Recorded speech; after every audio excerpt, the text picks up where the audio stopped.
潮流品牌，售價媲美傳統高檔名牌。而家唯有專供只係喺日本發售嘅款式。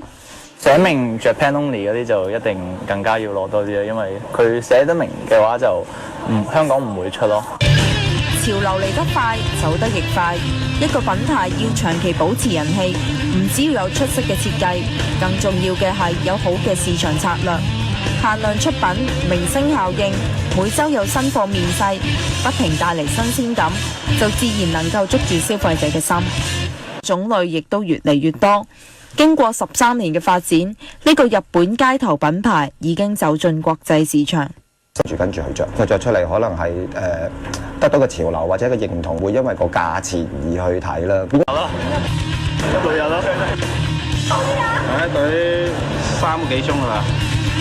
呢條人龍唔只有本地人，仲有人專程喺第二度嚟。開幾個小時啊？10個小時。Why do you like it? The way that it looks. Yeah, nice clothes. 負責拉開新店大閘嘅係創立呢個品牌，今年35歲，人稱 Legal 嘅長尾智明。喺香港嘅專門店係品牌全球第31，每次都百幾人㗎啦，然之後再喺翻門口見到佢本身日本嘅定價都要 over 3萬yen，咁可能一件 T 恤嚟講，差唔多接近3000蚊咧，係相當貴。呢個香檳樽原來入邊擺咗一件 T 恤，特別嘅包裝亦都由700幾蚊炒。